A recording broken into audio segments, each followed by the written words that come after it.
नमस्कार दोस्तों, स्वागत है आपका नर्सिंग किट यूट्यूब चैनल में।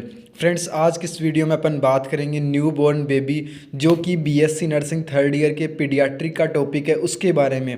फ्रेंड्स, अगर आपने बीएससी नर्सिंग थर्ड ईयर का जो पीडियाट्रिक का सिलेबस है उसका वीडियो नहीं देखा है तो उस वीडियो को देखना बिल्कुल मत भूलिएगा। फ्रेंड्स, आज इस वीडियो में अपन कंप्लीट बात करने वाले हैं न्यू बॉर्न बेबी की डेफिनेशन के बारे में और उसकी कैरेक्टरिस्टिक के बारे में। तो चलिए शुरू करते हैं। फ्रेंड्स, सबसे पहले बात करेंगे definition of new born baby.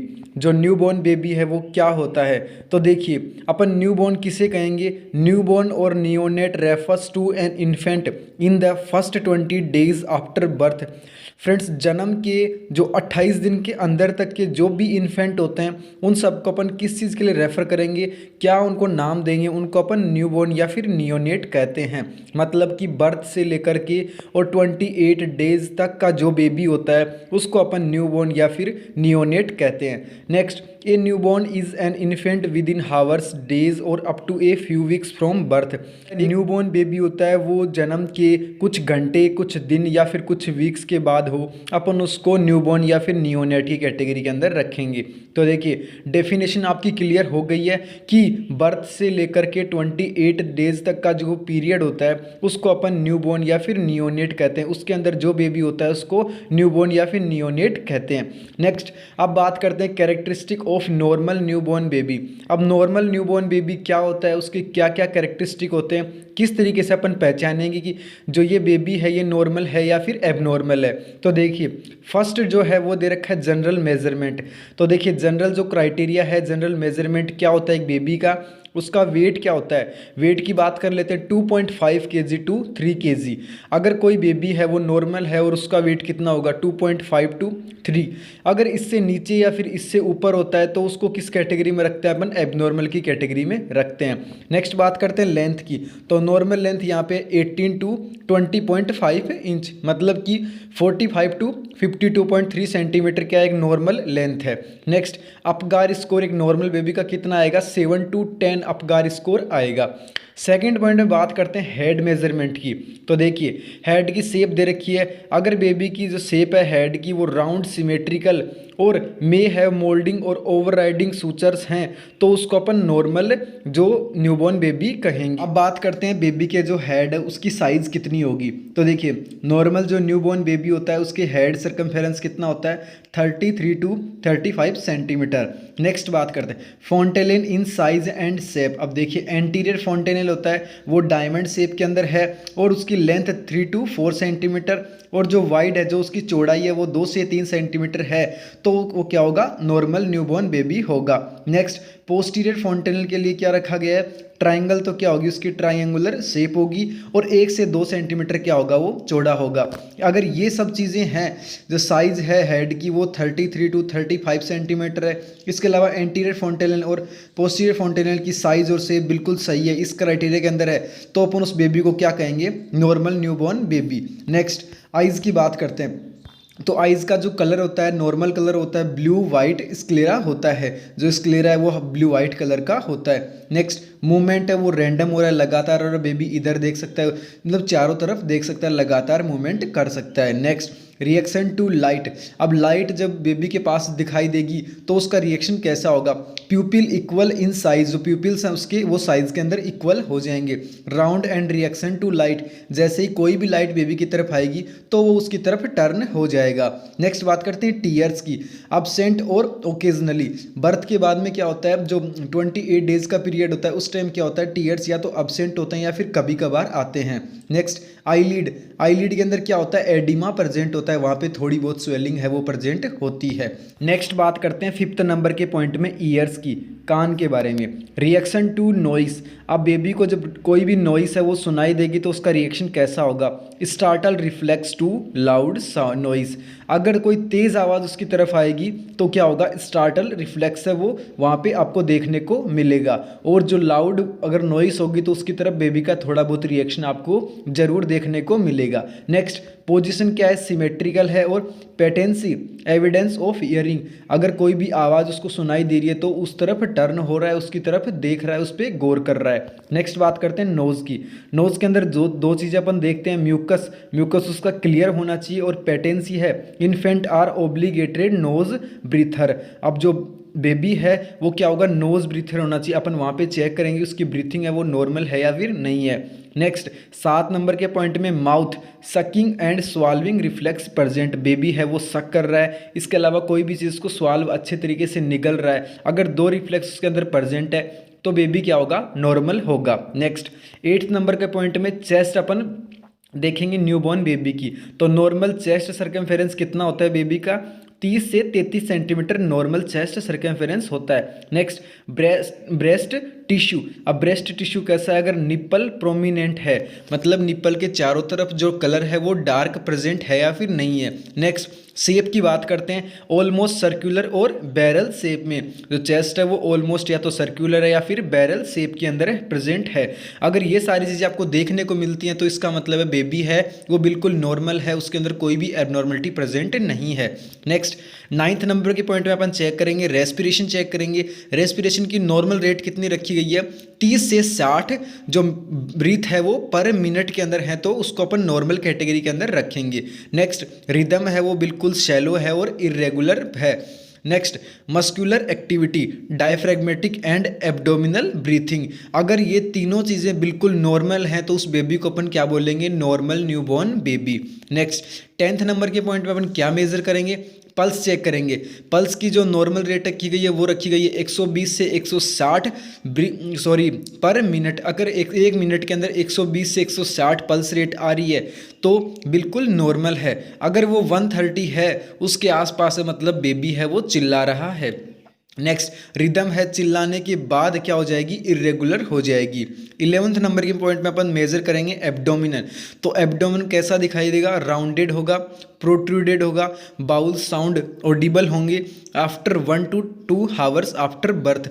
जन्म के 1 से 2 घंटे बाद क्या होगा, जो बाउल साउंड है वो वहाँ पे ऑडिबल होगा, वो वहाँ पे अपने को सुनाई देगा। नेक्स्ट 12th नंबर के पॉइंट में अम्बिलिकस की बात करते हैं अपन, तो उसकी जो अपीयरेंस होगी वो बिल्कुल क्लियर होगी, जिलेटिन होगी और ओडोर लेस होगी। वहाँ पे कोई भी जो ओडोर है, कोई भी आपको मतलब स्मेल वहाँ पे दिखाई देखने को नहीं मिलेगी। बिल्कुल अपीयरेंस वो बिल्कुल साफ होगी, क्लियर होगी। Next number of vessels at birth, तो टाइम के जो जन्म के समय कौन कौन सी वेसल्स आपको दिखाई देंगी, कितनी वेसल्स आपको दिखाई देंगी, 2 आर्टरी और 1 वेन वहाँ पे आपको देखने को मिलेंगी। नेक्स्ट बात करते हैं 30 नंबर के पॉइंट में आर्म्स की। तो देखिए आर्म्स का जो मूवमेंट होगा बिल्कुल स्पॉन्टेनियस होगा।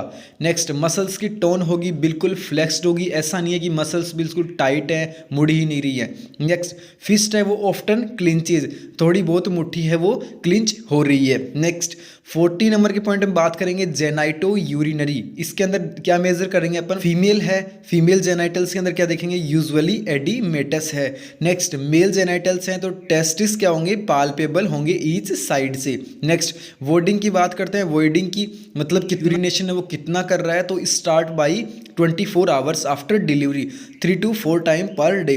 जो डिलीवरी है उसके 24 घंटे के बाद में बेबी क्या होगा, 3 से 4 टाइम क्या होगा पर डे के अंदर वॉइड करेगा। 15 नंबर के पॉइंट में बात करते हैं रेक्टम एग्जामिनेशन करेंगे। इसके अंदर number of stool meconium by 24 hours. अब देखते हैं अपन स्टूल चेक करते हैं कि कितनी बार है वो, कितने टाइम स्टूल पास आउट किया गया है बेबी के द्वारा। तो देखिए बेबी के अंदर क्या होगा, 24 आवर्स के अंदर क्या अगर स्टूल के अंदर बिकोनियम प्रेजेंट है तो उस कंडीशन क्या होगी, बिल्कुल नॉर्मल कंडीशन होगी। नेक्स्ट 60 नंबर में बात करते हैं हिप्स एग्जामिनेशन की। इसके अंदर हिप्स की दे रखी है सिमेट्रिकल, उनकी जी क्या होगी, शेप होगी। इसके अलावा ग्लूटियल फोल्ड वहाँ पे प्रेजेंट होंगे। नेक्स्ट 70 नंबर के पॉइंट में देखते हैं अपन स्किन का एग्जामिनेशन करते हैं। इसके अंदर देखिए कलर है क्या होता है बेबी का, बर्थ के बाद में क्या होता है, जनरली पिंक होता है। नेक्स्ट बर्थ मार्क्स क्या होंगे, मे बी प्रेजेंट होंगे वहाँ पे। नेक्स्ट लेन्यूगो, इसकी बात करते हैं तो क्या होगा, स्किन के अंदर लेन्यूगो का मतलब है present over shoulders Pinaz forehead. ये कहाँ पे आपको देखने को मिलेगा, बेबी का जो फोरहेड है वहाँ पे। इसके अलावा पिनाज का मतलब जो ईयर के पीछे जो पिन्ना होता है वहाँ पे आपको देखने का मिलेगा। इसके अलावा शोल्डर के ऊपर देखने को मिलेगा। 3 जगह बताई गई हैं, शोल्डर, पिनाज और फोरहेड।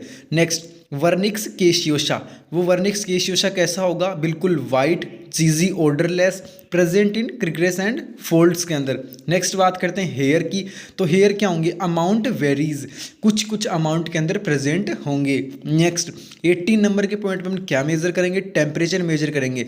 बेबी का जो नॉर्मल टेम्परेचर होगा वो होगा 97.6 टू 98.60 फ़ारेनहाइट। और जो टेम्परेचर है वो कहाँ से अपन बेबी का मेजर करेंगे, वो करेंगे एक्जिला से। माउथ से भी कर सकते हैं, पर माउथ से इसलिए नहीं कर सकते, जो अपना थर्मामीटर होता है बेबी उसको तोड़ सकता है, इसलिए उसको अपन टेम्परेचर है वो एक्जिला से मेजर करेंगे। Next head heat loss, heat loss के अंदर दे रखा है बाई कंडक्शन, रेडिएशन और इवापोरेशन। तीन जो प्रोसेस हैं, कंडक्शन, रेडिएशन, इवापोरेशन के द्वारा क्या होगा, बेबी के अंदर हीट का है वो लॉस होगा। नेक्स्ट 90 नंबर के पॉइंट के अंदर बात करते हैं रिफ्लेक्सेस की। तो देखिए बेबी के अंदर कौन कौन से रिफ्लेक्स हैं वो प्रेजेंट होते हैं। फर्स्ट डोल्स आई, जो अपनी नॉर्मल डोल आती है, बच्चे जो इससे खेलते हैं, जो टॉय होता है डोल्स, उसकी तरह आंखें हैं वो ऊपर नीचे हिलती रहेंगी। इस तरीके से डोल्स आई जो रिफ्लेक्स होता है वो बेबी के अंदर प्रेजेंट होता है। नेक्स्ट है रूटिंग, ये भी क्या होगा, बेबी के अंदर प्रेजेंट होगा। नेक्स्ट सकिंग या फिर स्वाल्विंग रिफ्लेक्स, कोई भी बेबी जैसे मिल्क है, ब्रेस्ट मिल्क है, उसको सक कर रहा है, स्वाल्व कर रहा है, तो ये रिफ्लेक्स है बेबी के अंदर प्रेजेंट होगा। नेक्स्ट गैग रिफ्लेक्स प्रेजेंट होगा। ग्रैप्स, मुट्ठी है उसको बंद कर रहा है, छोड़ रहा है, ये रिफ्लेक्स भी उसके अंदर प्रेजेंट होगा। इसके अलावा बॉबिन्स की जो रिफ्लेक्स है वो प्रेजेंट होगा, और मोरोज रिफ्लेक्स है वो प्रेजेंट होगा। नेक्स्ट टोनिक नेक रिफ्लेक्स, ये भी बेबी के अंदर प्रेजेंट होगा। अगर ये सारे रिफ्लेक्स हैं जैसे doll's eye, rooting, sucking, gag, grasp, Babinski, Moro's और टॉनिक नेक रिफ्लेक्स प्रेजेंट है और सारी चीज़ें नॉर्मल हैं, तो उस बेबी को अपन नॉर्मल न्यूबॉर्न बेबी के क्राइटेरिया के अंदर इंक्लूड कर देंगे। नेक्स्ट बात करते हैं 20 नंबर के पॉइंट में क्राई, तो चिल्ला कैसे रहा है बेबी, फ्रीक्वेंसी वेरिएबल, किसी बार बार फ्रीक्वेंसी के अंदर चिल्ला रहा है, अगर उसको किसी चीज़ की नीड है तब चिल्ला रहा है। इसके अलावा पिच, जो उसकी आवाज़ की जो पिच है, जो तेज़ है, तीव्रता है, वो क्या होगी, मॉडरेट है, और पिच में भी स्ट्रॉन्ग होगी। पिच क्या होगी उसकी, बहुत ही तीखी होगी, तेज होगी। नेक्स्ट और लास्ट पॉइंट है 21, जिसमें अपन उसका बिहेवियर मेजर करेंगे। तो बिहेवियर के अंदर क्या क्या चीज़ें देखेंगे, रेस्पॉन्ड टू हैंडलिंग, अपन उसको जब हैंडल कर रहे हैं, हाथ में ले रहे हैं, तो उसका क्या रेस्पॉन्स है। रिएक्ट टू एनवायरनमेंट, बेबी क्या है वो नए एनवायरनमेंट में आया तो उसका रिएक्शन कैसा है। इसके अलावा eating sleeping pattern varies in interest and hunger, जो उसका ईटिंग पैटर्न है, जो उसका स्लीपिंग पैटर्न है वो वेरीज करेगा उसके इंटरेस्ट के आधार पे। इसके अलावा जो उसकी भूख है वो डिपेंड करेगी उसकी हंगर के ऊपर। तो देखिए यहाँ पे अपन ने क्या क्या चीज़ें याद कर ली हैं, क्या क्या चीज़ें पढ़ ली हैं। डेफिनेशन ऑफ न्यूबॉर्न बेबी बता दिया है कि जन्म से 28 दिन के बीच का जो बेबी का टाइम पीरियड होता है उसके अंदर अगर कोई बेबी है तो उसको अपन न्यूबॉर्न या फिर नियोनेट कहेंगे। नेक्स्ट कैरेक्टरिस्टिक की अपन ने बात कर ली कि कौन कौन से जो क्राइटेरिया हैं जिनका अपने को मेजरमेंट करना होता है। तो यहाँ पे मैंने टोटल 21 क्राइटेरिया बताए, जैसे कि जनरल मेजरमेंट है, हेड मेजरमेंट है, इसके अलावा आई है, ईयर है, स्किन है, रेस्पिरेटरी जो का पैटर्न है वो क्या है, स्किन का कलर कैसा है, कंप्लीट इस प्रकार से बिहेवियर। टोटल 21 जो क्राइटेरिया है वो मैंने समझाए। इन जो 21 कैरेक्टरिस्टिक के आधार पे अपन देख सकते हैं कि बेबी है वो नॉर्मल है या फिर एबनॉर्मल है।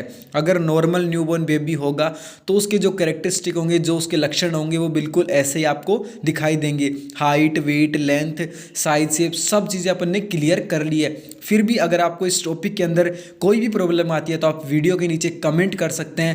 इसके अलावा ये वीडियो आपको पसंद आता है तो इस वीडियो को लाइक कर दीजिए। और फ्रेंड्स बीएससी नर्सिंग से रिलेटेड अगर आपको और भी मोस्ट इंपॉर्टेंट टॉपिक चाहिए तो फ्रेंड्स आप वीडियो के नीचे कमेंट करना बिल्कुल मत भूलिएगा। वहाँ पे आप हमें बता सकते हैं कि आपको कौन से टॉपिक पे वीडियो चाहिए। फ्रेंड्स मिलते हैं आपसे एक नेक्स्ट वीडियो के अंदर एक नए अपडेट के साथ, तब तक के लिए बाय, थैंक यू।